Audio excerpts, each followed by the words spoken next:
co-founder of the social news and entertainment website Reddit has been found dead. He certainly was a prodigy, although he never kind of thought of himself like that. He was totally unexcited about starting businesses and making money.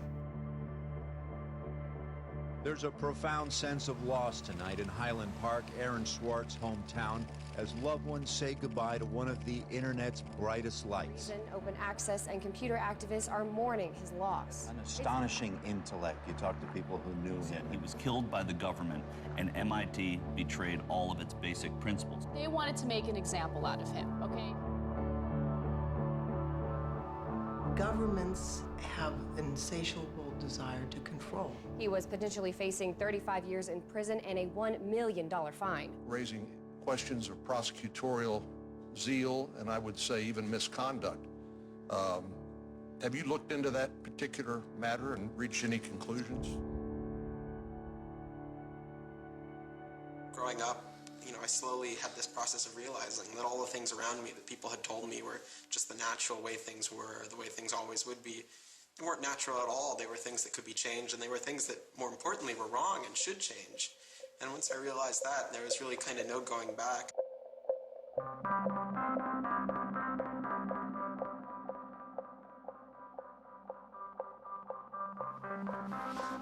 Welcome to Story Reading Time.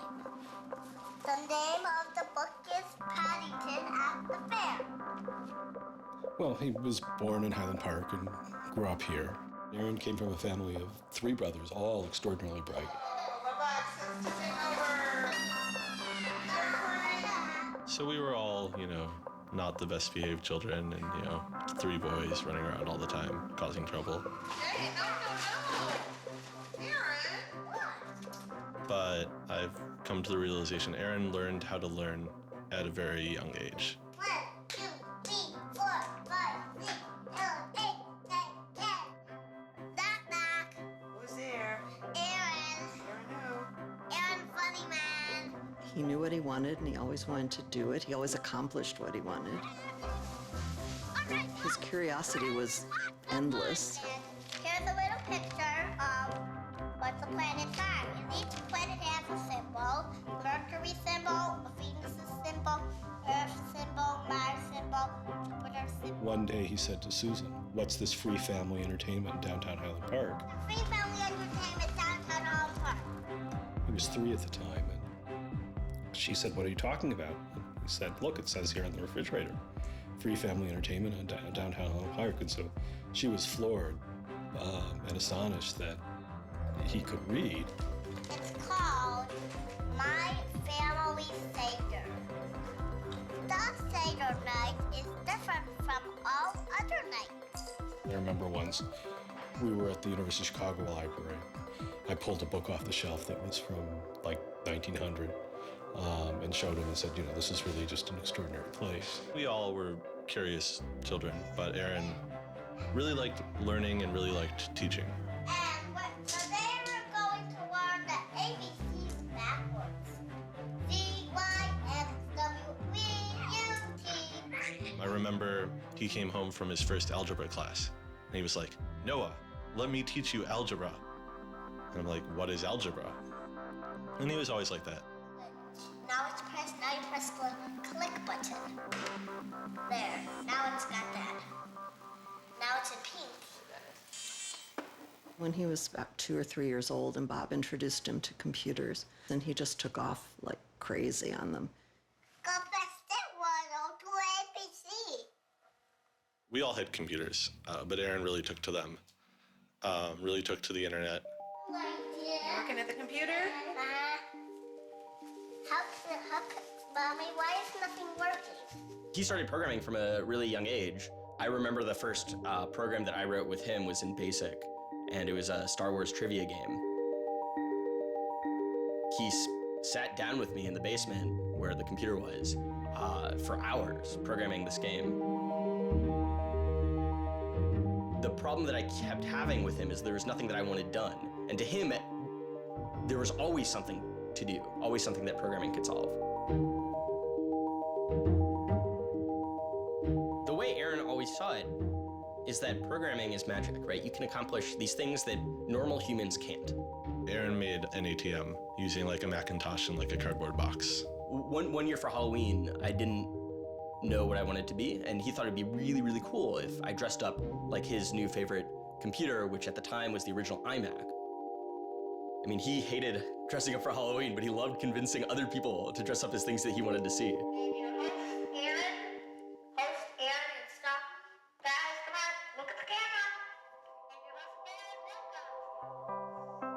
He made this website called The Info, where people can just fill in information.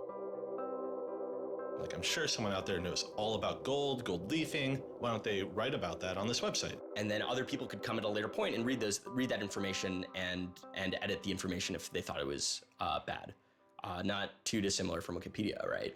And this was before Wikipedia had begun, and this was developed by a 12-year-old in his room by himself, running on, this tiny server using ancient technology. And one of the teachers responds like, "This is a terrible idea. You can't just let anyone author the encyclopedia. The whole reason we have scholars is to write these books for us. How could you ever have such a terrible idea?" Me and my other brother would be like, "Oh, yeah, Wikipedia is cool, but we had that in our house like 5 years ago." Aaron's website, theinfo.org, wins a school competition hosted by the Cambridge-based web design firm Ars Digita.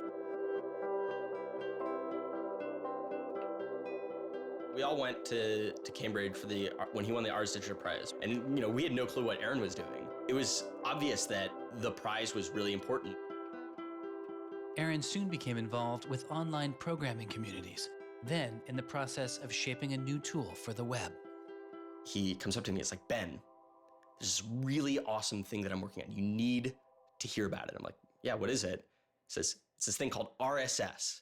And he explains to me what RSS is. I'm like, why is that useful, Aaron? Is any site using it? Why would I want to use it? There was this mailing list for people who were working on RSS and XML more generally. And there was a person on it named Aaron Swartz who was combative but very smart and who had lots of good ideas. And he didn't ever come to the face-to-face meetings. And they said, when are you going to come out to one of these face-to-face meetings? And he said, I don't think my mom would let me.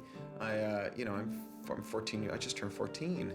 And so their first reaction was, well, this person, this colleague we've been working with all year was 13 years old while we were working with him, and he's only 14 now. And their second reaction was, Christ, we really want to meet him.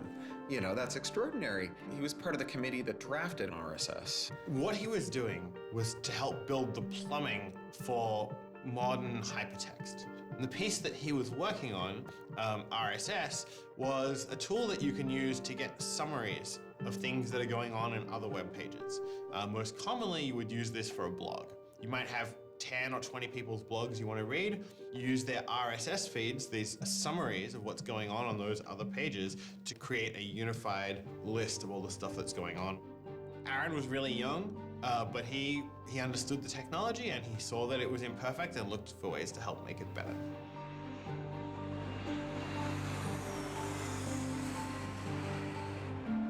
So his mom started bundling him on planes in Chicago. We'd pick him up in San Francisco. We'd introduce him to interesting people to argue with, and we'd marvel at his horrific eating habits. He only ate white food, only steamed rice and not fried rice because that wasn't sufficiently white, and white bread and so on. And you kind of marvel at the quality of the debate emerging from this, what appeared to be a small boy's mouth. And you think, this is a kid who's really going to go somewhere if he doesn't die of scurvy. Aaron, you're up. I think the difference is that now you can't make companies, like Doc was saying. You can't have companies that just, let's sell dog food over the internet, let's sell dog food over cell phones. But there's still a lot of innovation going on. I think if you don't see the innovation, maybe your head is in the sand. He takes on this alpha nerd personality where he's sort of like, I'm smarter than you, and because I'm smarter than you, I'm better than you, and I can tell you what to do. It's an extension of him being kind of like a twerp. So you aggregate all these computers together, and now they're solving big problems, like searching for aliens and trying to cure cancer. First met him on IRC, on Internet Relay Chat. No, he didn't just write code. He also sort of got people excited about solving problems. He was a connector. The free culture movement has had a lot of his energy. I think Aaron was trying to make the world work. He was trying to fix it. He had a very kind of strong personality that definitely ruffled feathers at times. It wasn't necessarily the case that he was always comfortable in the world and the world wasn't always comfortable with him. Aaron got into high school and was really just sick of school. He didn't like it. He didn't like any of the classes that were being taught. He didn't like the teachers. Aaron really knew how to get information. He was like, I don't need to go to this teacher to learn how to do geometry. I can just read the geometry book, and I don't need to go to the teacher to learn their version of American history. I have 3 historical compilations here. I could just read them, and I'm not interested in that. I'm interested in the web. I was very frustrated with school. I thought, the teachers didn't know what they were talking about, and they were very domineering and controlling, and that homework was kind of a sham, and it was just all the way to pin students together and force them to do busy work. And, I started reading books about the history of education and how this educational system was developed, and alternatives to it in ways that people could actually learn things as opposed to just regurgitating facts their teachers told them. And that kind of led me down this path of questioning things. Once I questioned the school I was in, I questioned the society that built the school, I questioned the businesses that the schools were training people for, and I questioned the government that, set up this whole structure.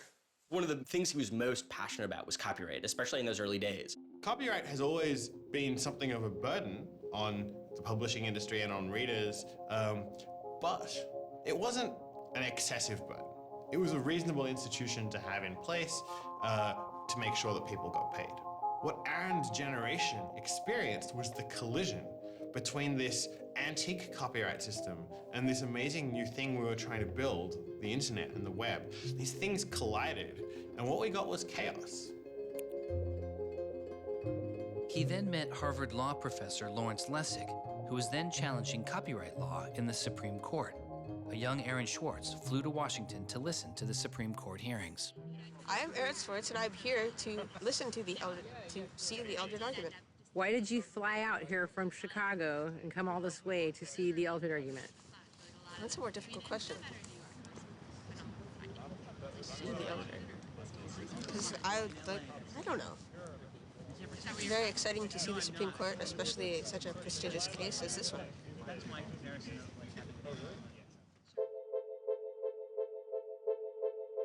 Lessig was also moving forward with a new way to define copyright on the internet.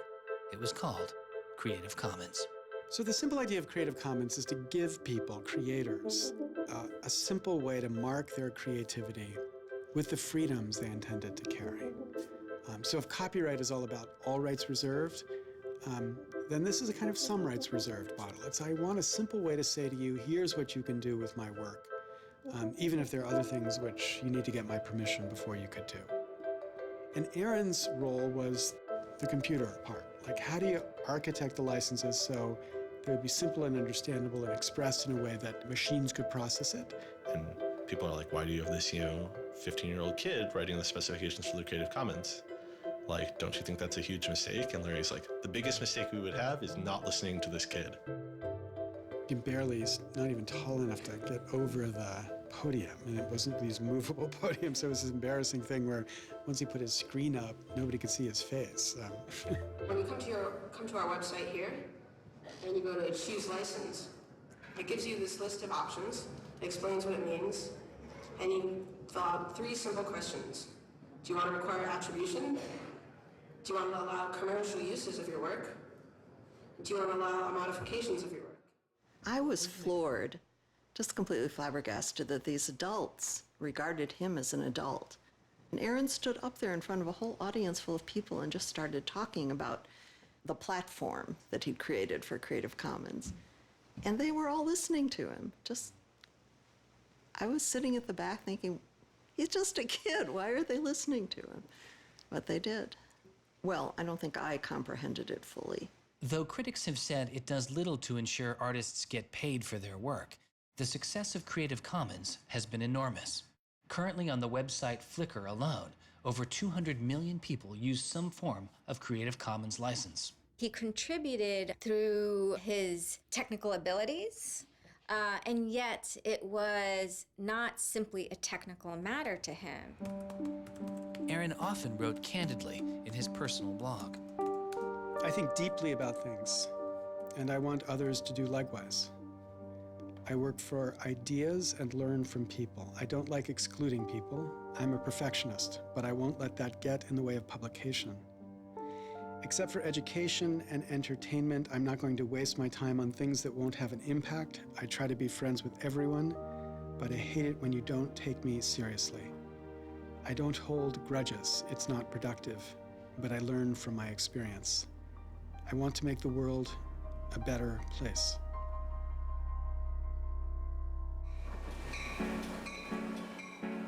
In 2004, Swartz leaves Highland Park and enrolls in Stanford University. He had had ulcerative colitis, which was very troubling, and we were concerned about him taking his medication. He got hospitalized, and he would take this cocktail of pills every day. And one of those pills was a steroid, which stunted his growth and made him feel different from many of the other students. Aaron, I think, shows up at Stanford ready to do scholarship and finds himself in effectively a babysitting program for overachieving high schoolers who, in 4 years, are meant to become, captains of industry and one percenters. And I think it just made him bananas.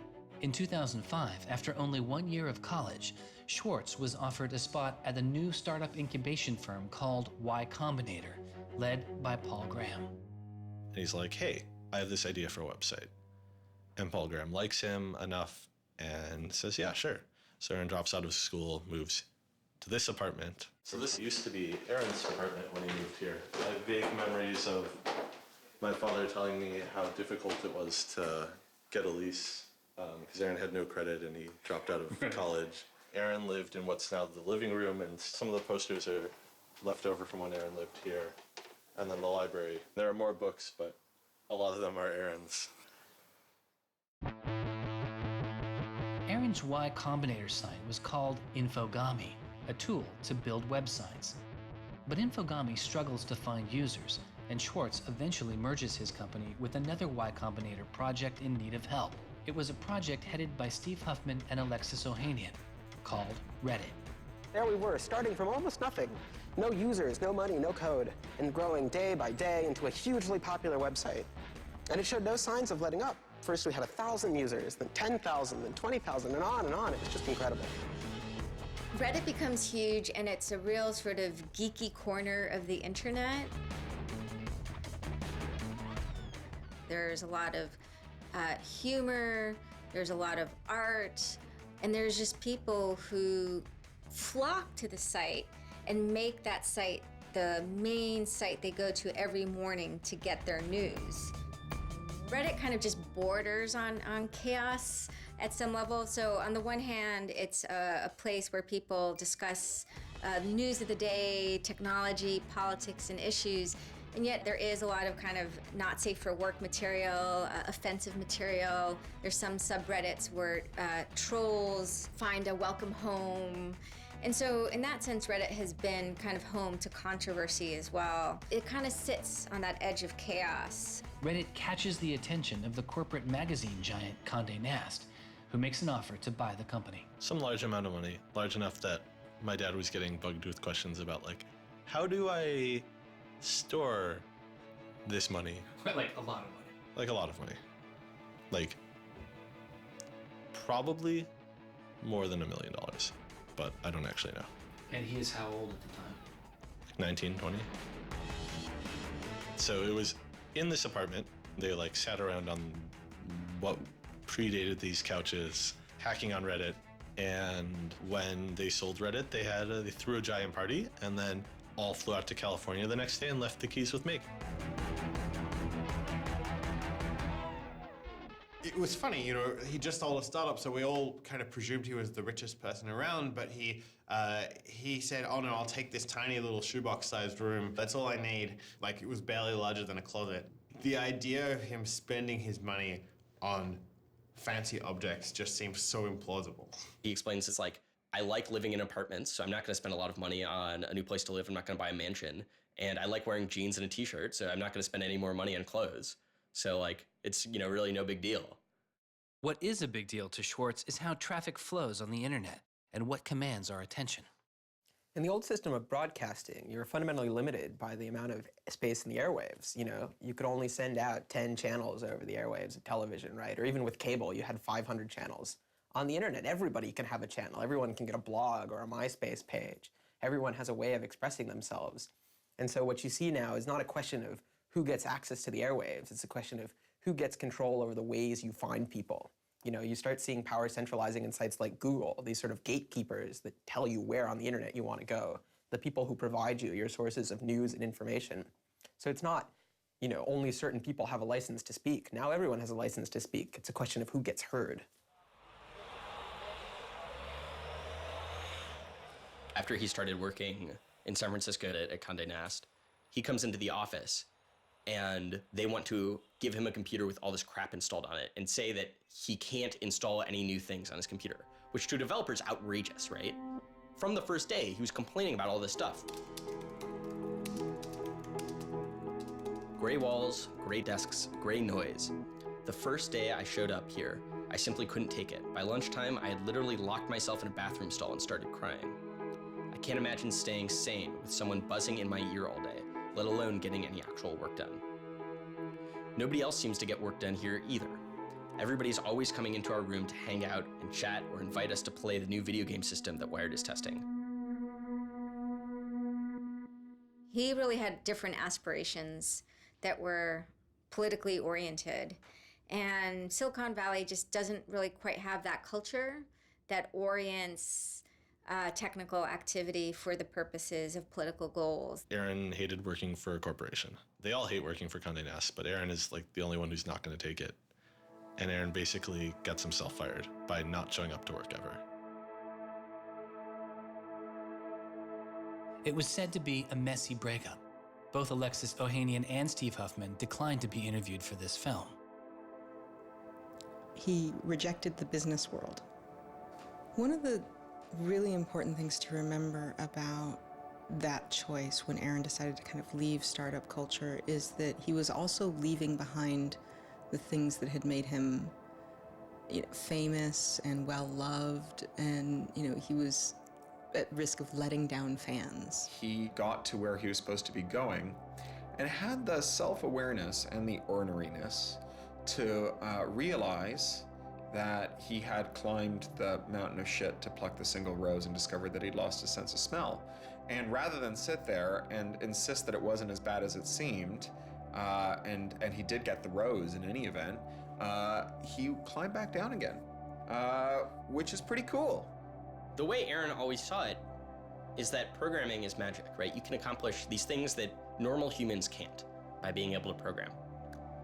So if you had magical powers, would you use them for good or to make you mountains of cash? Swartz was inspired by one of the visionaries he had met as a child, the man who had invented the World Wide Web, Tim Berners-Lee. In the 1990s, Berners-Lee was arguably sitting on one of the most lucrative inventions of the 20th century. But instead of profiting from the invention of the World Wide Web, he gave it away for free.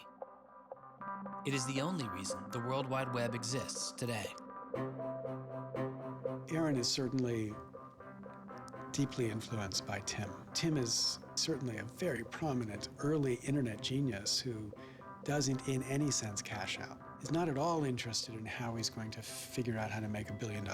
People would have seen, there's money to be made there. So there would have been lots of little webs instead of one big one. And one little web, and lots of little webs doesn't work because you can't follow links from one to the other. You know, you had to have the critical mass for this thing was the entire planet. So it's not going to work unless the whole planet can get on board.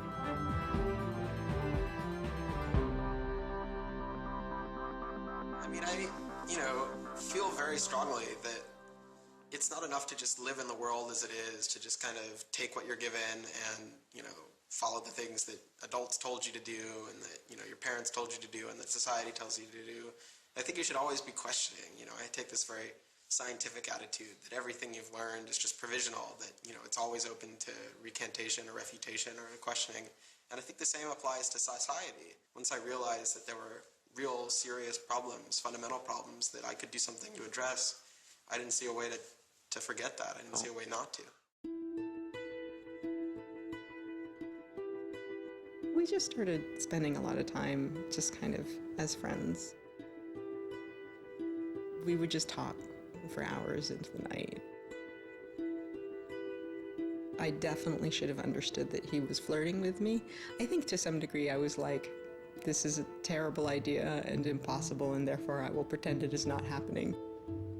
As my marriage was breaking down and I was really stuck without anywhere to go, we became roommates and brought my daughter over. We moved in and furnished a house, and it was really peaceful.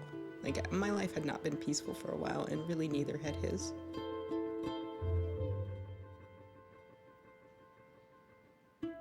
We were extremely close from the beginning of our romantic relationship. We were in constant contact. But we're both really difficult people to deal with. In a very Ally McBeal discussion, he confessed he had a theme song, and I made him play it for me.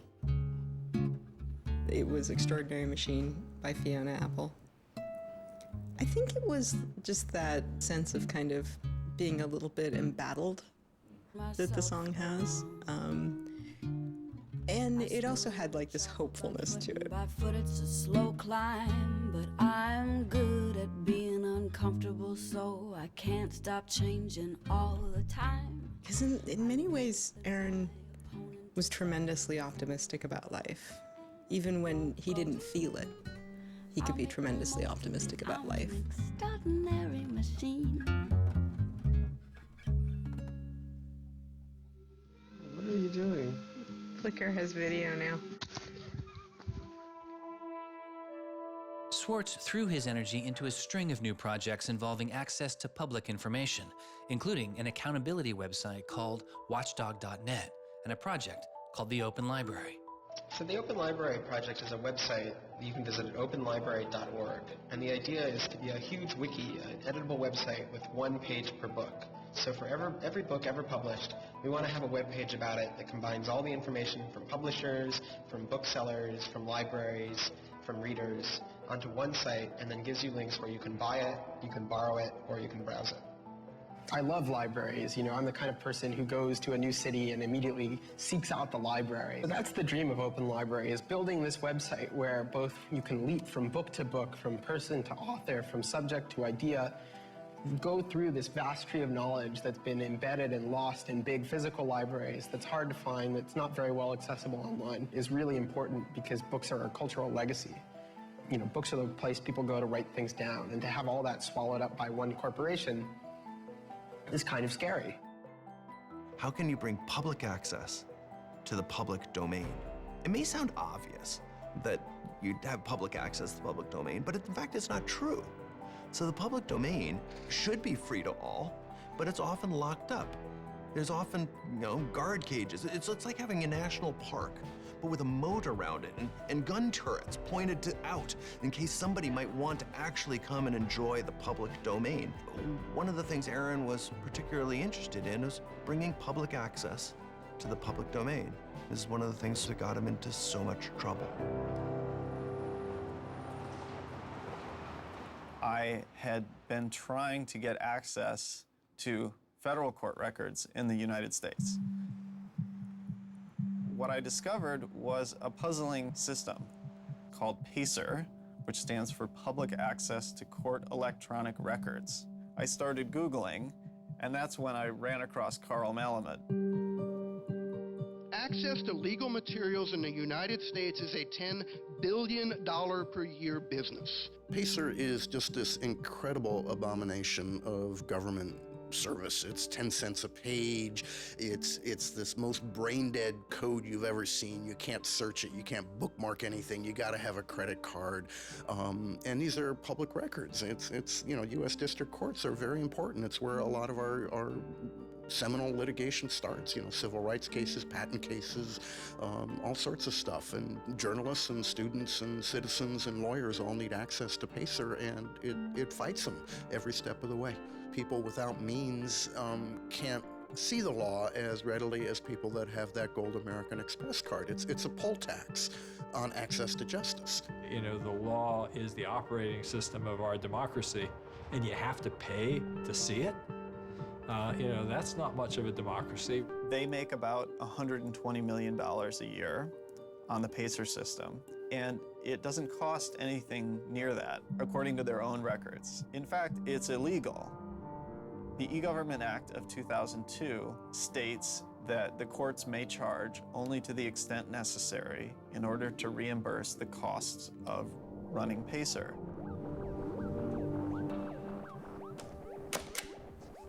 As the founder of public.resource.org, Malamud wanted to protest the PACER charges. He started a program called the PACER Recycling Project, where people could upload PACER documents they had already paid for to a free database so others could use them. The PACER people were getting a lot of flack from Congress and others about public access. And so they put together this system. In 17 libraries across the country, there was free PACER access.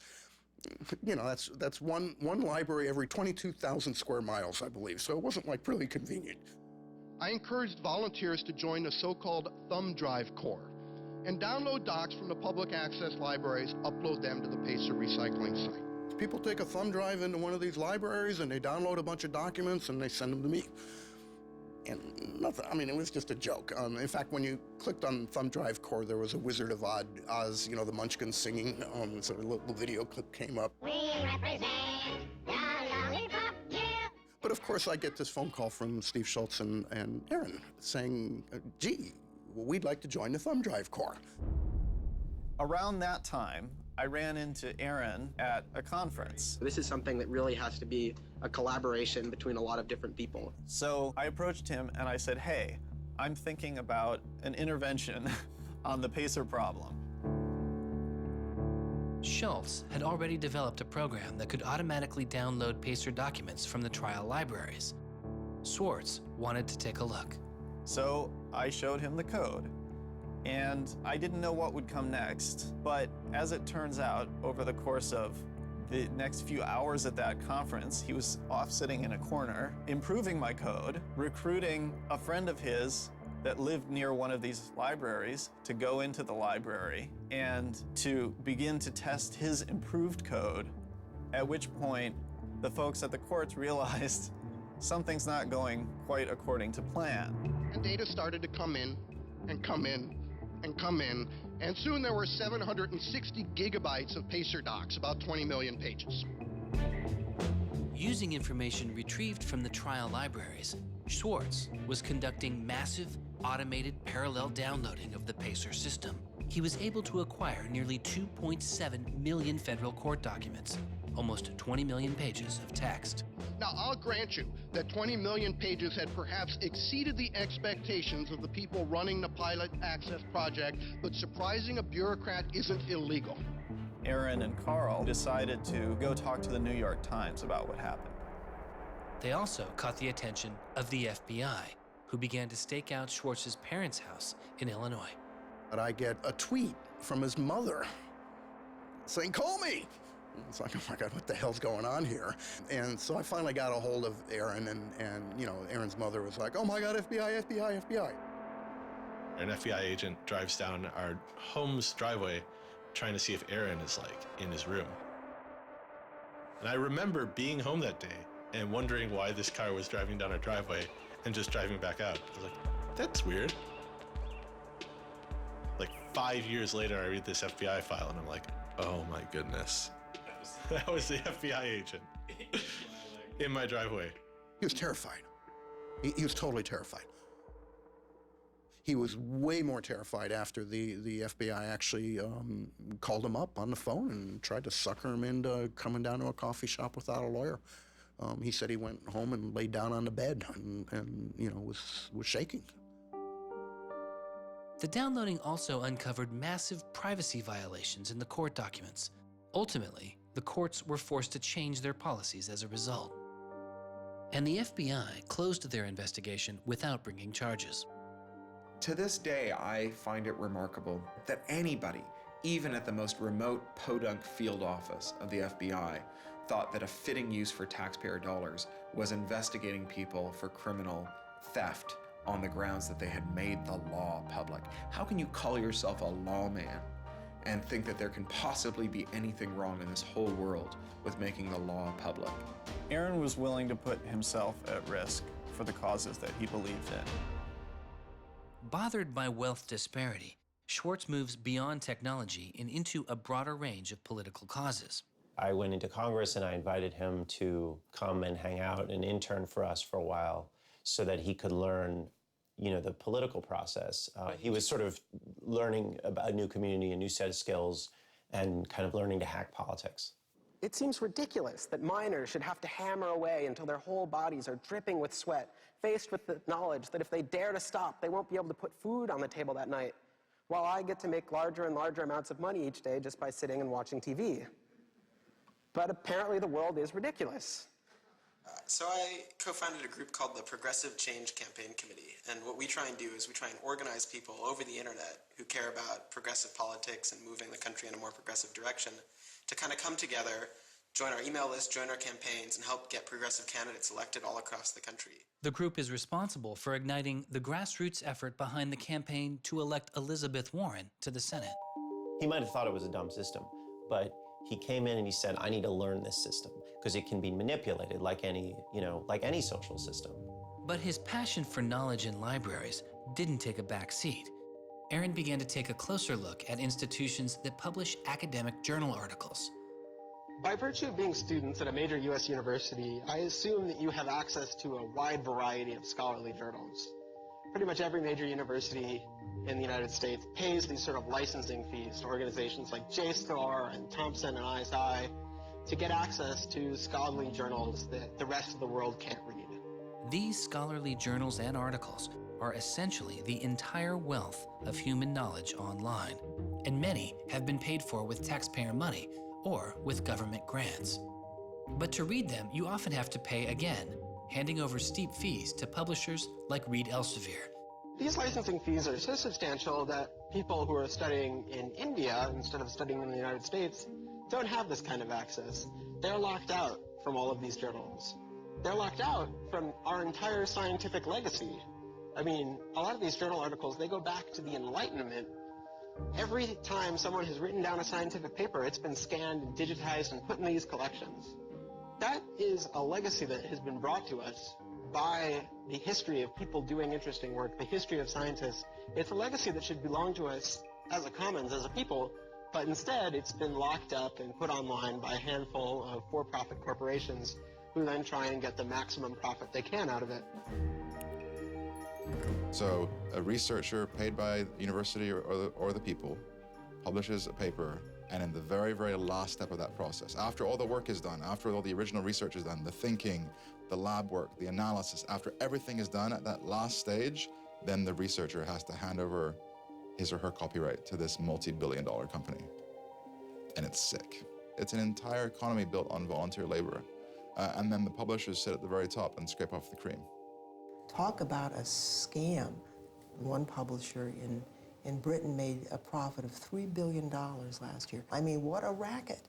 JSTOR is just a very, very small player in that story, but for some reason, JSTOR is the player that Aaron decided to confront.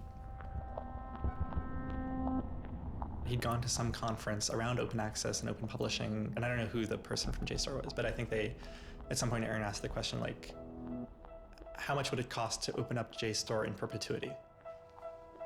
And they gave some, I think it was $200 million, something that Aaron thought was totally ridiculous.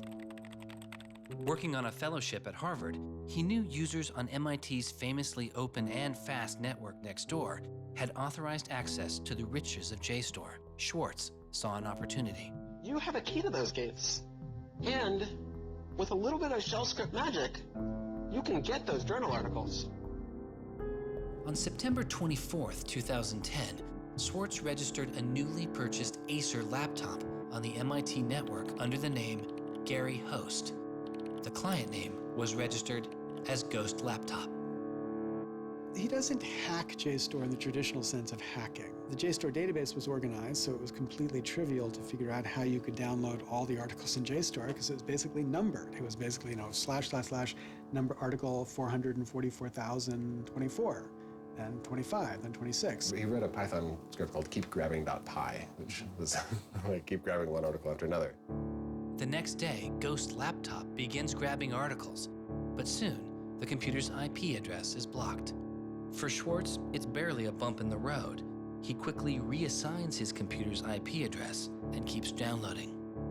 Well, JSTOR and MIT take a number of steps to try to interfere with this when they notice that this is happening. And when the more modest steps don't work, then at a certain stage, JSTOR just cuts off MIT from having access to the JSTOR database. So there's this kind of cat and mouse game around getting access to the JSTOR database. Aaron ultimately, obviously, is the cat because he has more technical capability than the JSTOR database people do in defending them. And eventually, there was an unlocked supply closet in the basement of one of the buildings. And he went, instead of going through Wi-Fi, he went down there and he just plugged his computer directly into the network and just left it there with an external hard drive downloading these articles to the computer. Unknown to Swartz, his laptop and hard drive had been found by authorities. They didn't stop the downloads. Instead, they installed a surveillance camera. They found the computer in this room in the basement of an MIT building. They could have unplugged it. They could have waited for the guy to come back and said, dude, what are you doing? Cut it out. Who are you? And they could have done all that kind of stuff, but they didn't. What they wanted to do was film it to gather evidence to make a case. That's the only reason you film something like that.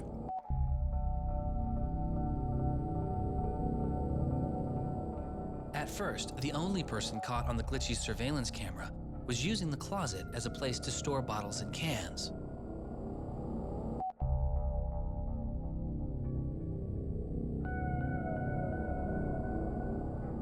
But days later, it caught Swartz.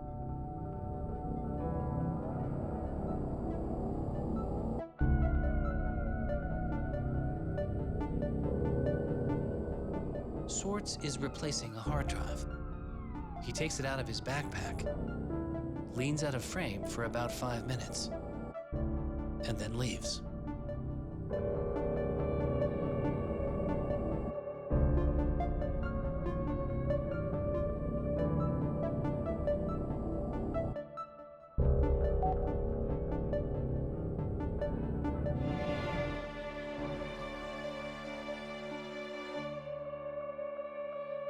And then they organized a stakeout where as he was biking home from MIT, these cops came out from either side of the road or something like that and started going after him. He describes that he was pressed down and assaulted by the police. He tells me that it's unclear that they were police that were after him. He thought that someone was trying to attack him. He does tell me they beat him up. I was just devastated. The notion of any kind of criminal prosecution of anyone in our family or anything was so foreign and incomprehensible, I didn't know what to do. Well, they execute search warrants at Aaron's house, his apartment in Cambridge, and his office at Harvard. 2 days before the arrest, the investigation had gone beyond JSTOR and the local Cambridge police. It had been taken over by the United States Secret Service. The Secret Service began investigating computer and credit card fraud in 1984, but 6 weeks after the attack on 9/11, their role expanded. President Bush used the Patriot Act to establish a network of what they called electronic crimes task forces. The bill before me takes account of the new realities and dangers posed by modern terrorists. According to the Secret Service, they are primarily engaged in activity with economic impact, organized criminal groups, or use of schemes involving new technology. The Secret Service turned Swartz's case over to the Boston U.S. Attorney's Office. There was a guy in the U.S. Attorney's Office who had the title head of the Computer Crimes Division or Task Force. I don't know what else he had going, but you're certainly not much of a computer crimes prosecutor without a computer crime to prosecute. So he jumped on it, kept it for himself, didn't assign it to someone else within the office or the unit, and that's Steve Hyman. Prosecutor Stephen Hyman has been largely out of public view since the arrest of Aaron Swartz, but he can be seen here in an episode of the television show American Greed, filmed around the time of Aaron's arrest. He is describing his previous case against the notorious hacker Alberto Gonzalez, a case that garnered Hyman enormous press attention and accolades. Gonzalez masterminded the theft of over 100 million credit card and ATM numbers, the largest such fraud in history. Here, Hyman, describing Gonzalez, gives his view on the hacker mindset. These guys are driven by a lot of the same things that we're driven by. They have an ego. They like challenge, and of course, they like money and everything you can get from money. One of the suspects implicated in the Gonzalez case was a young hacker named Jonathan James. Believing Gonzalez's crimes would be pinned on him, James committed suicide during the investigation. In an early press release describing the government's position in the case of Aaron Swartz, Hyman's boss, U.S. Attorney for the District of Massachusetts Carmen Ortiz, said this: "Stealing is stealing, whether you use a computer command or a crowbar, and whether you take documents, data, or dollars." It's not true. It's obviously not true. I'm not saying it's harmless, and I'm not saying that we shouldn't criminalize stealing of information, but you've got to be much more subtle in trying to figure out exactly which kinds of harms are harmful here. So the thing about a crowbar is every time I break into a place with a crowbar, I do damage. There's no doubt about it. But when Aaron writes a script that says download, download, download 100 times in a second, there's no obvious damage to anybody. If he does that for the purpose of gathering an archive to do academic research on it, there is never any damage to anybody. He wasn't stealing, he wasn't selling what he got or giving it away. He was making a point, as far as I could tell. The arrest took its toll on Swartz. He just wouldn't talk about it. And he's like very stressed. If you thought like the FBI was like going to come to your doorstep any day, anytime you went down the hall, even to do your laundry, and they would break into your apartment because you left the door unlocked, like, I'd be pretty stressed. And it was clear. And so Aaron was always sort of like in like a dour mood.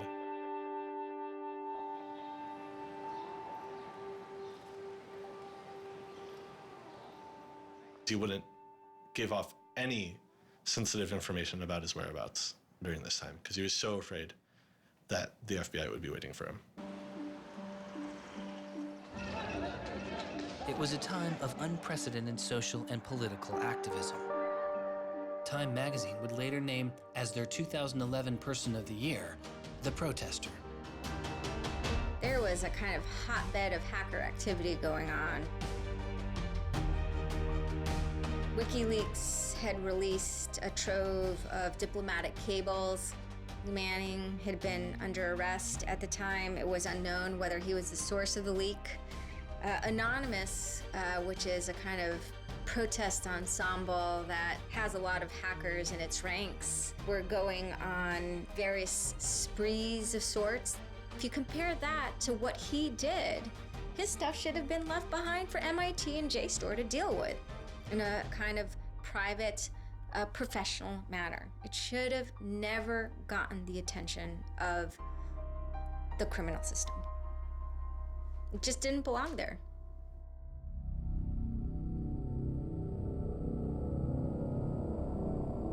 Before he was indicted, Swartz was offered a plea deal that involved 3 months in prison, time in a halfway house, and a year of home detention, all without the use of a computer. It was on the condition that Swartz plead guilty to a felony. Here we are. We have no discovery, no evidence whatsoever about what the government's case is, and we have to make this immense decision where the lawyer is pushing you to do this, the government is giving you a non-negotiable demand, and you're told that your likelihood of prevailing is small, so whether you're guilty or not, you're better off taking the deal. Boston has its own computer crimes division with lots of lawyers, probably more lawyers than they need. So, you know, you can imagine all sorts of cases where it would be really hard to prosecute because you've got some criminals in Russia, or you've got some people inside of a corporation that are going to have $500 lawyers or $700 an hour lawyers sitting down against you.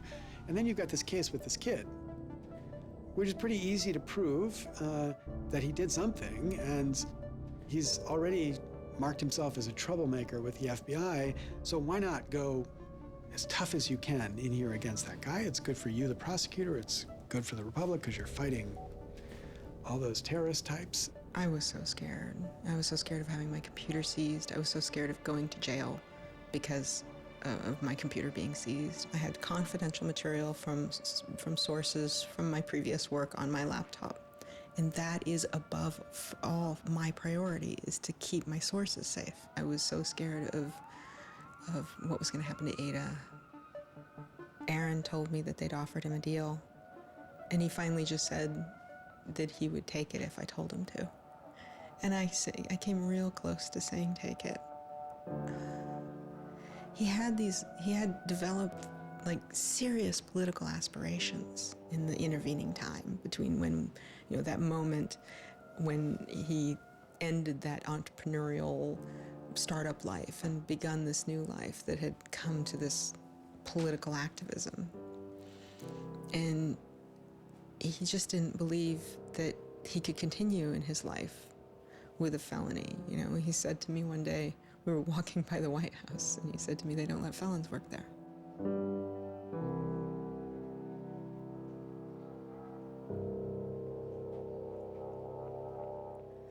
And, you know, he really wanted that to be his life. He hadn't killed anybody. He hadn't hurt anybody. He hadn't, like, stolen money. He hadn't done anything that seemed felony worthy, right? And there is this idea that, like, there's no reason that he should be labeled a felon and taken away his right to vote in many states for doing what he did. Like, that's just outrageous. Like, it makes sense for him to be, you know, maybe fined a bunch of money or, you know, asked not to come back to MIT again. But, like, to be a felon, to face jail time. Swartz turned down the plea deal. Hyman redoubled his efforts. Hyman continued to press us at all levels. Even with the physical evidence seized from Aaron's Acer computer, hard drive, and USB drive, the prosecutors needed evidence of his motives. Why was Aaron Swartz downloading articles from JSTOR, and just what did he plan to do with them? The government claims that he was planning to publish these. We don't really know whether that was his real intention, because Aaron also had a history of doing projects where he'd analyze giant data sets of articles in order to learn interesting things about them. The best evidence for that was that when he was at Stanford, he also downloaded the whole Westlaw legal database. In a project with Stanford law students, Swartz had downloaded the Westlaw legal database. He uncovered troubling connections between funders of legal research and favorable results. He did this amazing analysis of for-profit companies giving money to law professors who wrote law review articles which were then beneficial to, like, Exxon during an oil spill, right? So it was a very corrupt system of funding, you know, vanity research. Swartz had never released the Westlaw documents. In theory, he could have been doing the same thing about the JSTOR database. That would have been completely okay. If he were, on the other hand, intending to create a competitive service to JSTOR, like we're going to set up our own, you know, access to the Harvard Law Review and charge, you know, money for it, then, you know, okay, now it seems like criminal violation because you're commercially trying to exploit this material, but it's kind of crazy to imagine that's what he was doing. So, but then there's the middle case. Well, what if he was just trying to liberate it for all of the developing world? But depending on what he was doing, it creates a very different character to how the law should be thinking about it.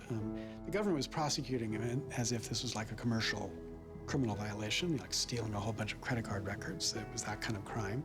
I don't know what he was going to do with that database, but I heard from a friend of his that Aaron had told him he was going to analyze the data for evidence of corporate funding of climate change research that led to biased results.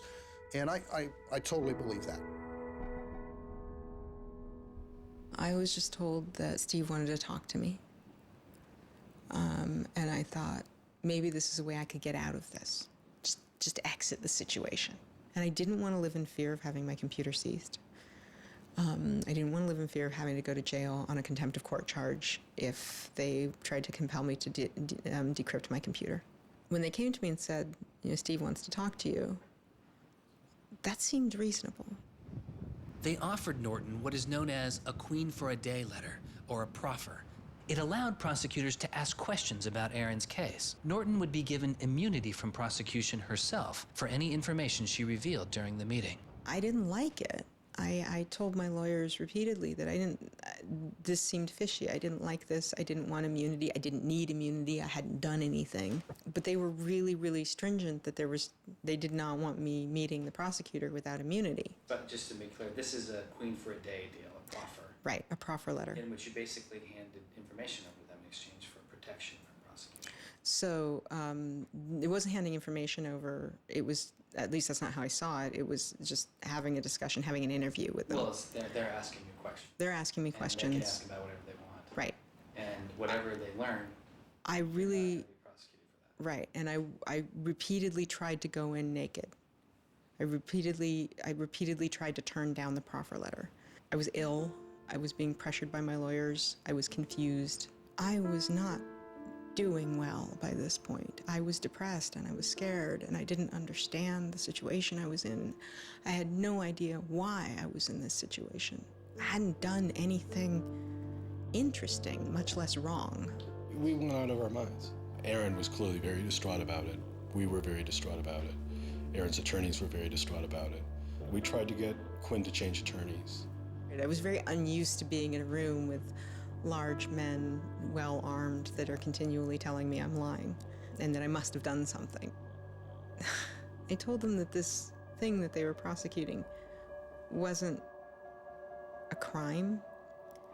I told them that they were on the wrong side of history. I used that phrase. I said, you're on the wrong side of history. And they looked bored. They didn't even look angry. They just looked bored. And it began to occur to me that we weren't having the same conversation. I mean, I told them plenty of things about, why people would download journal articles, and eventually, I don't remember what was around it. I mentioned that he'd done this blog post, the Guerrilla Open Access Manifesto. This is the Guerrilla Open Access Manifesto, supposedly written in July 2008 in Italy. Information is power. But like all power, there are those who want to keep it for themselves. The world's entire scientific and cultural heritage, published over centuries in books and journals, is increasingly being digitized and locked up by a handful of private corporations. Meanwhile, those who have been locked out are not standing idly by. You've been sneaking through holes and climbing over fences, liberating the information locked up by the publishers and sharing them with your friends. But all this action goes on in the dark, hidden underground. It's called stealing or piracy, as if sharing a wealth of knowledge were the moral equivalent of plundering a ship and murdering its crew. But sharing isn't immoral, it's a moral imperative. Only those blinded by greed would refuse to let a friend make a copy. There's no justice in following unjust laws. It's time to come into the light and, in the grand tradition of civil disobedience, declare our opposition to this private theft of public culture. The manifesto itself was allegedly written by 4 different people and also edited by Norton. But it was Swartz who had signed his name to it. When it's over, I go immediately to Aaron and tell him everything I can remember about it. And he gets very angry. The things that I'd done shouldn't have added up that way. I hadn't done anything wrong, and everything had gone wrong. But I was never...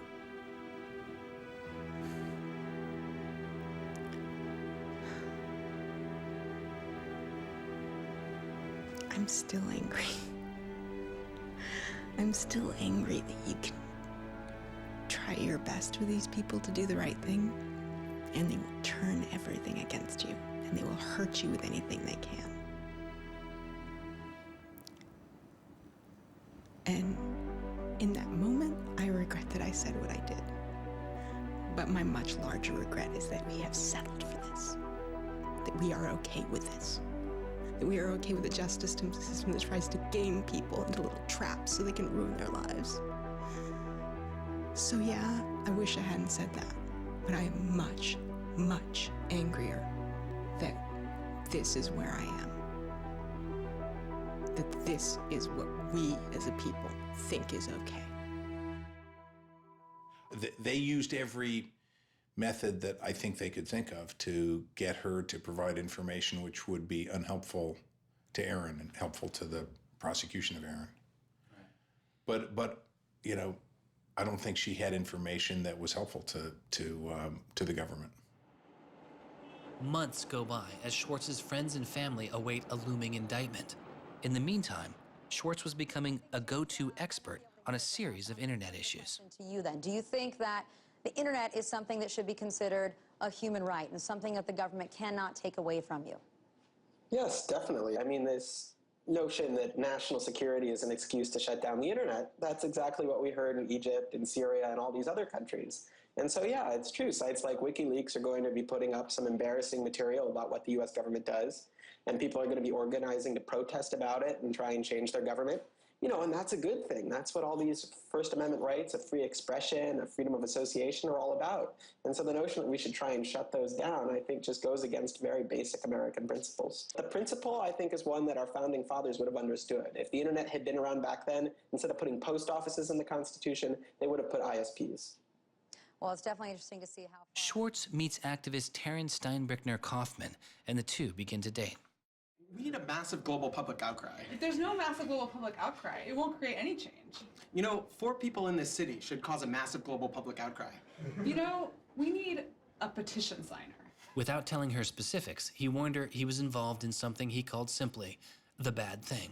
And I had sort of crazy theories, like that he was having an affair with Elizabeth Warren or something. I speculated both Hillary Clinton and Elizabeth Warren, actually. But so sometime in probably late July, Aaron called me, and I happened to pick up, and he said, you know, the bad thing might be in the news tomorrow.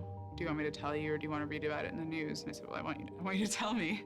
And he said, well, I've been arrested for downloading too many academic journal articles, and they want to make an example out of me. And I was like, that's it? That's the big fuss? Really? Like, it just doesn't sound like a very big deal. On July 14th, 2011, federal prosecutors indict Swartz on 4 felony counts. He gets indicted on the same day that like 2 people in England who are part of LulzSec get arrested, and like a few other real hackers. And Aaron is just like someone who kind of looks like a hacker, enough that they can like, you know, put his head on a stake and like put it on the gates. Aaron went to surrender, and they arrested him. They then strip searched him, took away his shoelaces, took away his belt, and left him in solitary confinement. The District of Massachusetts United States Attorney's Office released a statement saying Swartz faces up to 35 years in prison, to be followed by 3 years of supervised release, restitution, forfeiture, and a fine of up to $1 million. He is released on $100,000 bail. The same day, the primary victim in the case, JSTOR, formally drops all charges against Swartz and declines to pursue the case. JSTOR, they weren't our friends, they weren't helpful or friendly to us, but they also were just kind of like, we're not part of this. JSTOR and their parent company, Ithaca, also sidestepped requests to talk with this film. But at the time, they released a statement saying it was the government's decision whether to prosecute, not JSTOR's. And so it's our belief that with that, the case will be over. That we should be able to get Steve Hyman to drop the case or settle it in some rational way. And the government refused. Why? Well, because I think they wanted to make an example out of Aaron. And they said they wanted to, the reason why they wouldn't move on requiring a felony conviction and jail time was that they wanted to use this case as a case of for deterrence. They told us that. They told you that? Yes. This was going to be an example? Yes. He was going to be an example? Yes. Steve Hyman said that.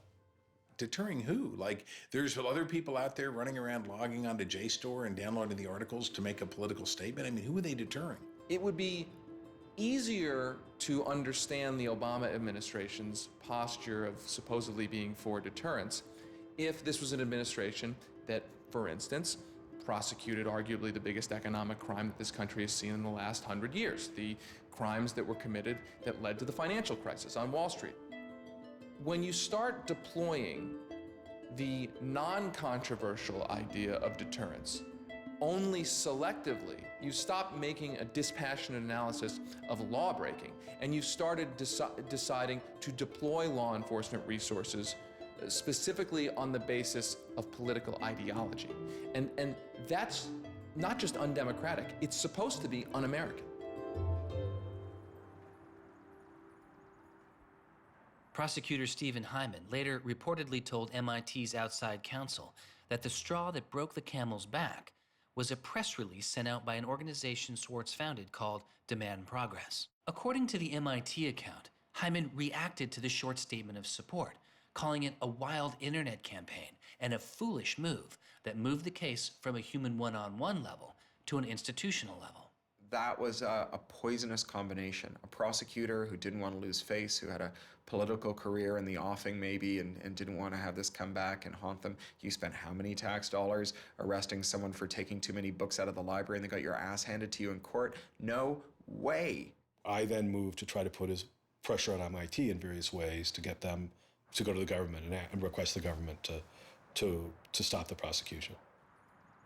What is MIT's reaction to that? There doesn't seem to be any reaction from MIT at that point.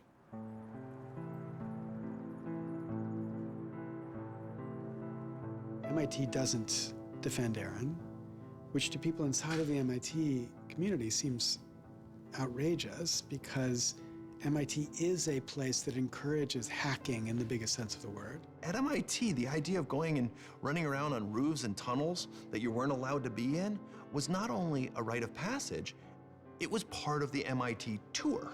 And lockpicking was a winter course at MIT. They had the moral authority to stop it in its tracks. MIT never stood up and took a position of saying to the feds, don't do this. We don't want you to do this. You're overreacting. This is too strong, that I'm aware of.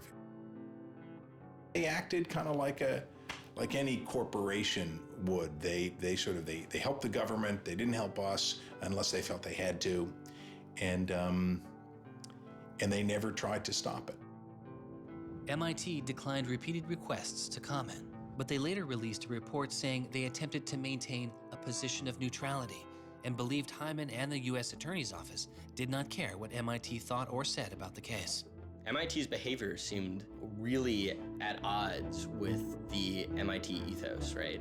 You could argue that MIT turned a blind eye and that was okay for them to do. But taking that stance, taking that neutral stance in and of itself was taking a pro-prosecutor stance. If you look at Steve Jobs and Steve Wozniak, they started by selling a blue box, which was a thing designed to defraud the phone company.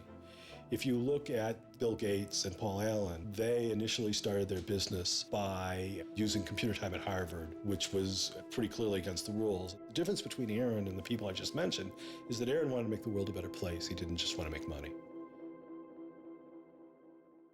Swartz continues to be outspoken on a variety of internet issues. You know, the reason the internet works is because of the competitive marketplace of ideas. And what we need to be focusing on is getting more information about our government, more accessibility, more discussion, more debate. But instead, it seems like what Congress is focused on is shutting things down. Aaron thought he could change the world just by explaining the world very clearly to people. Flame can literally control your computer and make it spy on you. Welcome, Aaron. Good to have you back on the show here. You know, just like spies used to in olden days put microphones and tap what people were saying, now they're using computers to do the same things. Schwartz's political activity continues. his attention turning to a bill moving through Congress designed to curb online piracy. It was called SOPA. Activists like Peter Eckersley saw it as an enormous overreach, threatening the technical integrity of the internet itself. And one of the first things I did was to call Aaron. I said, can we do a big online campaign against this? This isn't a bill about copyright. It's not? No, he said. It's a bill about the freedom to connect. Now I was listening. And he thought about it for a while and then said yes. And he went and founded Demand Progress. Demand Progress is an online activism organization. We've got around 1.5 million members now, but started in the fall of 2010. Aaron was one of the most prominent people in a community of people who helped lead organizing around social justice issues at the federal level in this country. SOPA was the bill that was intended to curtail online piracy of music and movies, but what it did was basically take a sledgehammer to a problem that needed a scalpel. If passed, the law would allow a company to cut off finances to entire websites without due process, or even to force Google to exclude their links. All they needed was a single claim of copyright infringement. It pitted the titans of traditional media against a new and now far more sophisticated remix culture. It makes everyone who runs a website into a policeman. And if they don't do their job of making sure nobody on their site uses it for anything that's even potentially illegal, the entire site can get shut down without even so much as a trial. This was over the top. I mean, this was a catastrophe. This bill poses a serious threat to speech and civil liberties for all who use the internet. There were only a handful of us who said, look, we're not for piracy either, but it makes no sense to destroy the architecture of the internet, the domain name system, and so much that makes it free and open in the name of fighting piracy. And Aaron got that right away. The freedoms guaranteed in our Constitution, the freedoms our country had been built on, would be suddenly deleted. New technology, instead of bringing us greater freedom, would have snuffed out fundamental rights we'd always taken for granted. And I realized that day, talking to Peter, that I couldn't let that happen. When SOPA was introduced in October 2011, it was considered inevitable. Our strategy when it first came out was to hopefully slow the bill down, maybe weaken it a little bit, but even we didn't think that we would be able to stop this bill.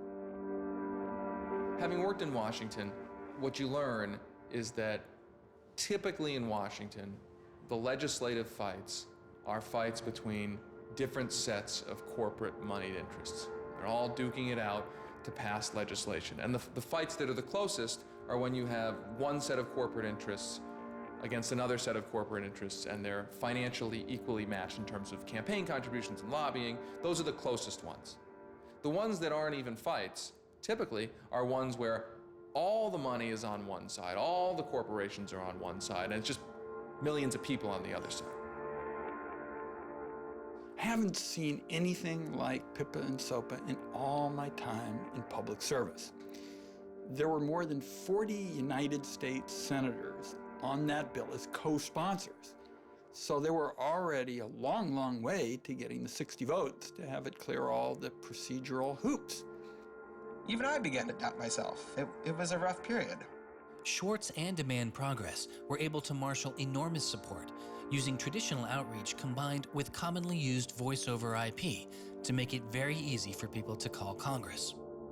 I've never met anybody else who was able to operate at his level, both on the technological side and on the campaign strategy side. Millions of people contacted Congress and signed anti-SOPA petitions. Congress was caught off guard. There was just something about watching those clueless members of Congress debate the bill, watching them insist they could regulate the internet and a bunch of nerds couldn't possibly stop them. I am not a nerd. I'm just not enough of a nerd. Maybe we ought to ask some nerds what this thing really does. Let's have a hearing, bring in the nerds. Really? Nerds? You know, I think actually the word you're looking for is experts. To enlighten you so your laws don't backfire, break the internet. We use the term geek, but we're allowed to use that because we are geeks. The fact that it got as far as it did without them talking to any technical experts reflects the fact that there is a problem in this town. I'm looking for somebody to come before this body and testify in a hearing and say, this is why they're wrong. There used to be an office that provided science and technology advice, and members could go to them and say, help me understand XYZ. And Gingrich killed it. He said it was a waste of money. Ever since then, Congress has plunged into the dark ages. I don't think anybody really thought that SOPA could be beaten, including Aaron. I think it was worth trying, but it didn't seem winnable. And I remember maybe a few months later, I remember him just turning to me and being like, I think we might win this. And I was like, that would be amazing. Calls to Congress continue. When the domain hosting site GoDaddy becomes a supporter of the bill, tens of thousands of users transferred their domain names in protest. Within a week, a humbled GoDaddy reverses their position on SOPA. When the Congress people that supported the record and movie industries realized that there was this backlash, they kind of scaled the bill back a little bit. You could see the curve happening. You could see that that our arguments were starting to resonate. It was like Aaron had been striking a match and it was being blown out. Striking another one was being blown out. And finally he'd managed to catch enough kindling that the flame actually caught, and then it turned into this roaring blaze. On January 16th, 2012, the White House issued a statement saying they didn't support the bill. And then this happened. I'm a big believer that we should be dealing with issues of piracy and we should deal with them in a serious way. But this bill is not the right bill. When Jimmy Wales put his support towards blacking out Wikipedia, the #5 most popular website in the world. This is a website that's on several % of all of the clicks on anywhere on the internet. Wikipedia went black, Reddit went black, Craigslist went black, the phone lines on Capitol Hill flat out melted. Members of Congress started rushing to issue statements retracting their support for the bill that they were promoting just a couple days ago. Within 24 hours, the number of opponents of SOPA in Congress went from this to this. To see congressmen and senators slowly flip sides throughout the day of the blackout was pretty unbelievable. There was like a 100 representative swing. And that was when, as hard as it was for me to believe, after all this, we had won. The thing that everyone said was impossible, that some of the biggest companies in the world had written off as kind of a pipe dream, had happened. We did it. We won. This is a historic week in internet politics, maybe American politics. The thing that we heard from people in Washington, D.C., from staffers on Capitol Hill was they received more emails and more phone calls on SOPA blackout day than they'd ever received about anything. I think that was an extremely exciting moment. This was the moment when the internet had grown up politically. It was exhilarating because it's hard to believe it actually happened. It's hard to believe a bill with so much financial power behind it didn't simply sail through the Congress. And not only did it not sail through, it didn't pass at all. It's easy sometimes to feel like you're powerless, like when you come out in the streets and you march and you yell and nobody hears you. But I'm here to tell you today, you are powerful. So yeah, maybe sometimes you feel like you're not being listened to, but I'm here to tell you that you are. You are being listened to. You are making a difference. You can stop this bill if you don't stop fighting. Stop PIPA. Stop SOPA.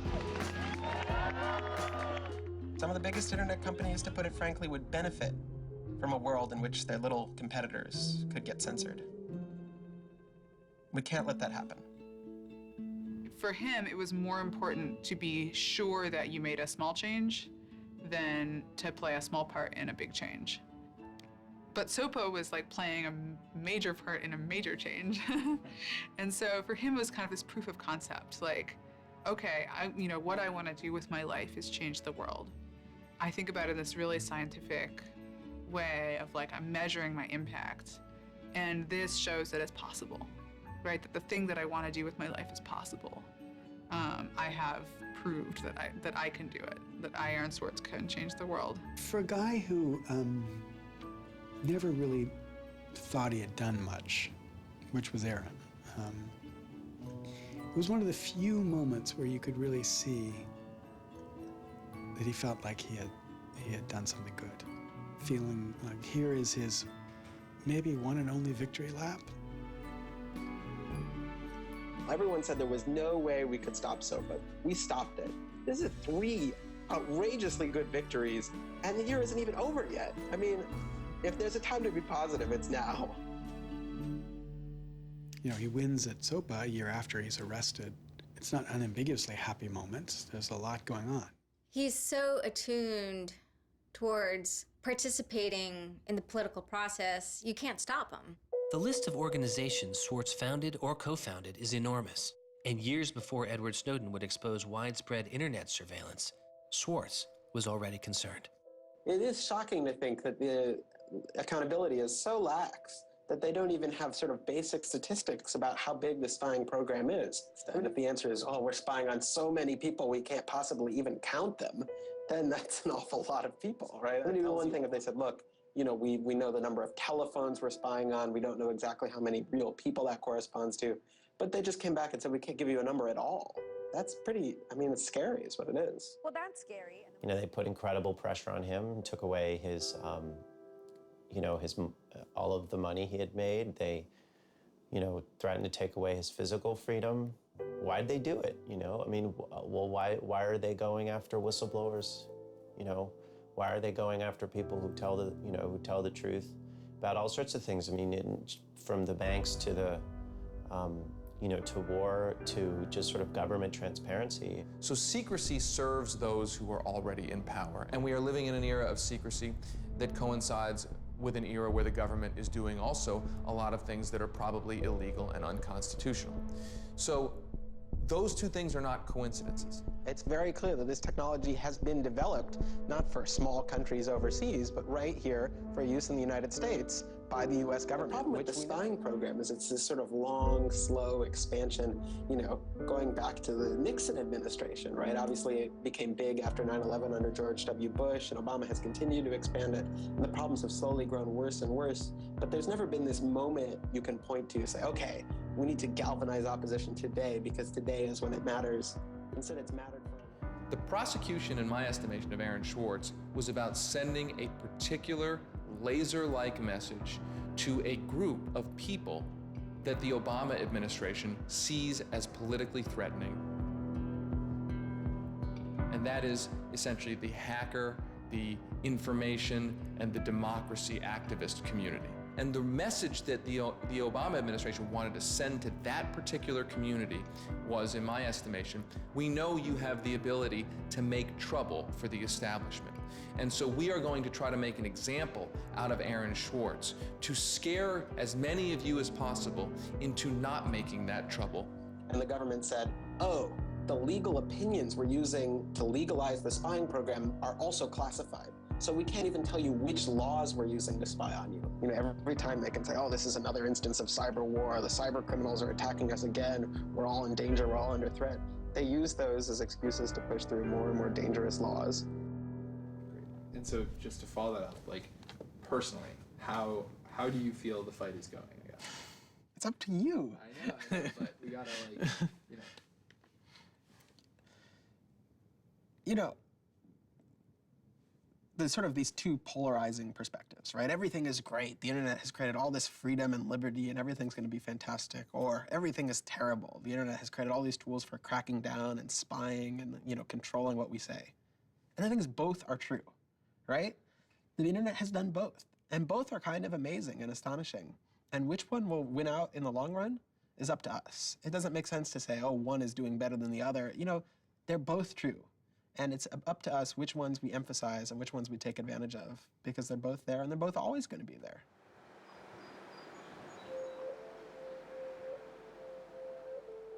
On September 12, 2012, federal prosecutors filed a superseding indictment against Swartz, adding additional counts of wire fraud, unauthorized access to a computer, and computer fraud.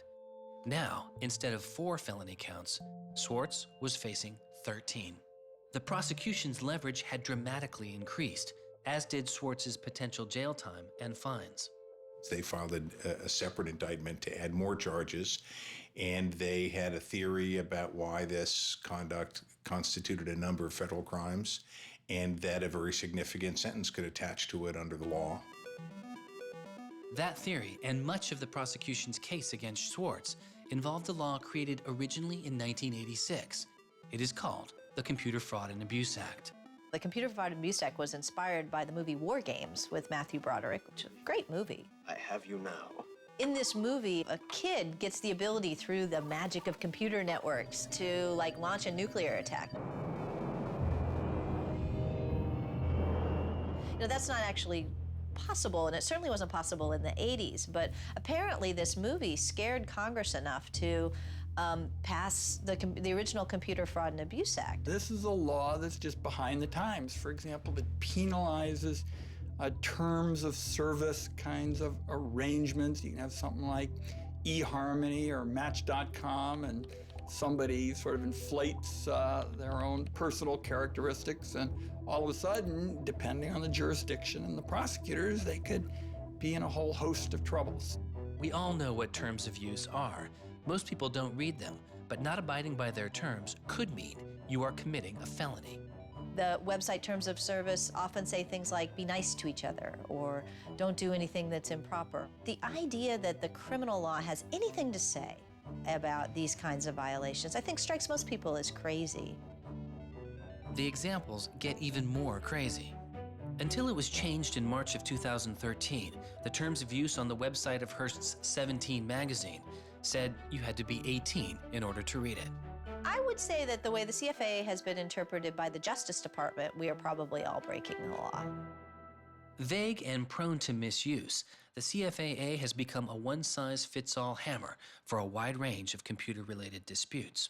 Though not the only factor in his case, 11 of the 13 charges against Swartz involved the Computer Fraud and Abuse Act. The question why hangs over much of the story of Aaron Swartz. Just what was motivating the government, and what would their case have been? The Department of Justice declined requests for answers, but Professor Oren Kerr is a former prosecutor who has studied the case. So I think I come about this case from a different direction than other people on a number of reasons. I was a federal prosecutor at the Justice Department for 3 years before I started teaching. The government came forward with an indictment based on what crimes they thought were committed, just as a purely lawyers matter, looking at the precedents, looking at the statute, looking at the history, looking at the cases that are out there so far. I think it was a fair indictment based on that. You can debate whether they should have charged this case. There's just a lot of disagreement. Some people are on the open access side, some people are not. I think the government took Swartz's guerrilla open access manifesto very seriously. And I think they saw him as somebody who was committed as a moral imperative to breaking the law to overcome a law that Swartz saw as unjust. And in a democracy, if you think a law is unjust, there are ways of changing that law. There's going to Congress, as Swartz did so masterfully with SOPA. Or you can violate that law in a way to try to nullify that law. And I think what was driving the prosecution was the sense that Swartz was committed not just to breaking the law, but to really making sure that law was nullified, that everyone would have access to the database in a way that you couldn't put the toothpaste back into the tube. It would be done, and Swartz's side would win. There's a big disagreement in society as to whether that is an unjust law, and ultimately that's a decision for the American people to make, working through Congress. And then the second problem is, I think, we're still trying to figure out what's the line between less serious offenses and more serious offenses. We're now entering this different environment of computers and computer misuse, and we don't yet have a really strong sense of exactly what these lines are. So we're just working that out. This is a poor use of prosecutorial discretion. The hammer that the Justice Department has to scare people with it just gets bigger and bigger and bigger. And so most people just, you can't roll the dice with your life like that. Should we tap somebody's phone? Should we film them? Should we turn somebody and get them to testify against these other people? That's how federal agents and prosecutors think. They build cases, they make cases. Swartz was caught in the gears of a brutal criminal justice system that could not turn back. a machine that has made America the country with the highest rate of incarceration in the world. We have in this country allowed ourselves to be captured by the politics of fear and anger, and anything we're afraid of, like the future of the internet and access, and anything we're angry about instinctively creates a criminal justice intervention. And we've used jail, prison, and punishment to resolve a whole host of problems that historically were never seen as criminal justice problems. The impulse to threaten, indict, prosecute, which is part of what has created this debate and controversy over online access and information on the internet, is very consistent with what we've seen in other areas. The one difference is that the people who are usually targeted and victimized by these kinds of criminal and carceral responses are typically poor and minority. Swartz's isolation from friends and family increased. He had basically stopped working on anything else, and the case was, in fact, like taking over sort of his whole life. One of Aaron's lawyers apparently told the prosecutors that he was emotionally vulnerable and that was something that they really needed to keep in mind so that they knew that. It was weighing on him very heavily. He did not like having his actions and his movements restricted in any way. And the threat of jail, which they pounded him with a lot, was terrifying to him. Completely exhausted his financial resources, and it cost us a lot of money also, and he raised a substantial amount of money.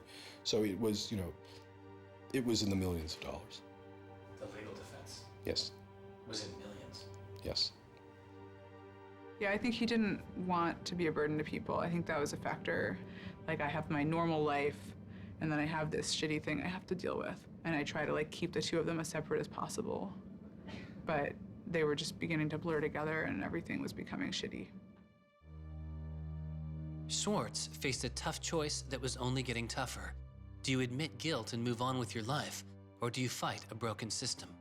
With his legal case, the answer was simple. He rejects the final plea deal, and a trial date is set. Aaron was resolute that he didn't want to knuckle under and accept something that he didn't believe was fair, but I also think he was scared.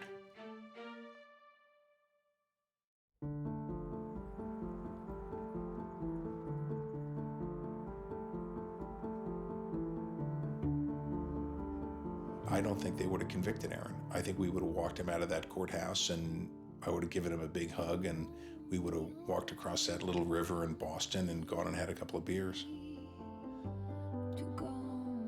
I really thought that we were right. I thought that we were going to win the case. I thought that we could win the case. He didn't talk about it very much, but you could see the enormous pain that he was going through.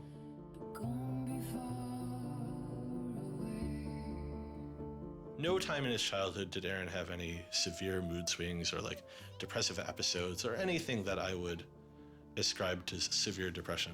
And it's possible, he was depressed. People get depressed.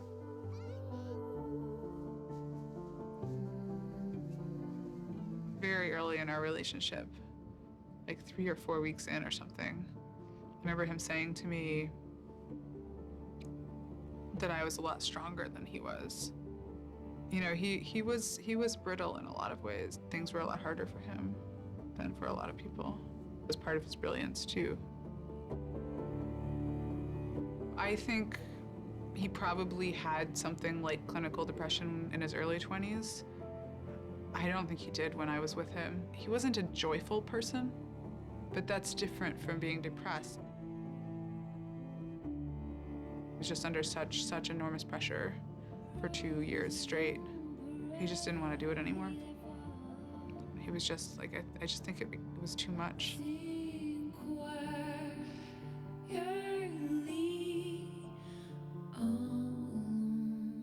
I got a phone call late at night. I could tell something was wrong, and then I called and I realized what had happened. A co-founder of the social news and entertainment website Reddit has been found dead. Police say 26-year-old Aaron Swartz killed himself yesterday in his Brooklyn apartment. I just thought, we've lost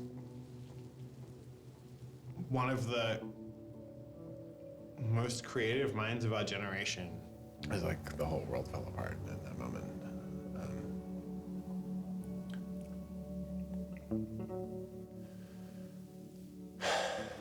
It was one of the hardest nights of my life. As I kept screaming, I can't hear you. What did you say? I can't hear you. I can't. That's it.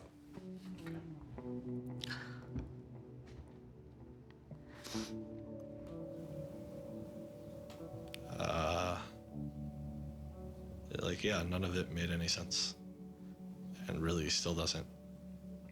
I was so frustrated, angry.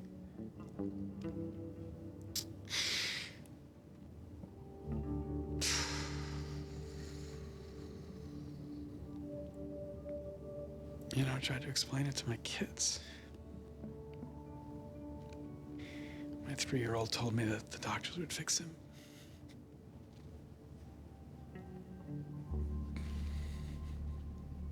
I've known lots of people who've died, but I've never lost anybody like this. Because everybody feels, and I do too, there's so much we could have more to do. Like, I just didn't know he was there. I didn't know this was what he was suffering, and he was part of me.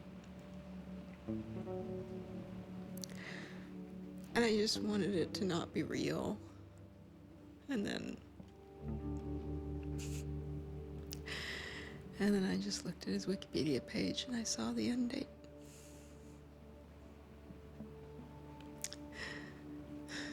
To 2013.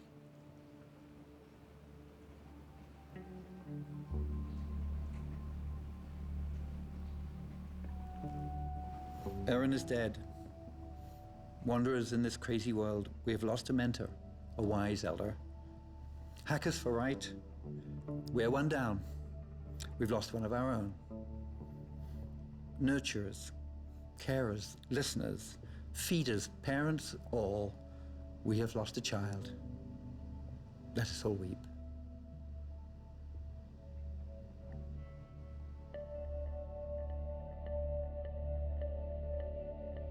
my first thought was, well, what if nobody even notices? Because it wasn't clear to me how salient he was. I had never seen anything quite like the outpouring I saw. The net just lit up. I mean, everyone was trying to explain it in their own way, but I've never seen people grieve on Twitter before. People were visibly grieving online. He was the internet's own boy, and the old world killed him. We are standing in the middle of a time when great injustice is not touched. The architects of the financial meltdown have dinner with the president regularly. In the middle of that time, the idea that this was what the government had to prosecute just seems absurd if it weren't tragic. The question is, can we do something, given what's happened, to make the world a better place? And how can we further that legacy? That's the only question one can ask. All over the world, there were starting to be hackathons and gatherings. Aaron Swartz has, in some sense, brought the best out of us in trying to say, how do we fix this? He was, in my humble opinion, one of the true extraordinary revolutionaries that this country has produced. I don't know whether Aaron was defeated or victorious, but we are certainly shaped by the hand of the things that he wrestled with. When we turn armed agents of the law on citizens trying to increase access to knowledge, we've broken the rule of law, we've desecrated the temple of justice. Aaron Swartz was not a criminal. Change does not roll in on the wheels of inevitability, it comes through continuous struggle. Aaron really could do magic. And I'm dedicated to making sure that his magic doesn't end with his death. He believed that he could change the world, and he was right. Out of the last week and out of today, phoenixes are already rising. Since Schwartz's death, Representative Zoe Lofgren, and Senator Ron Wyden have introduced legislation that would reform the Computer Fraud and Abuse Act, the outdated law that formed the majority of the charges against Swartz. It's called Aaron's Law. Aaron believed that, like, you literally ought to be asking yourself all of the time, what is the most important thing I could be working on in the world right now? And if you're not working on that, why aren't you?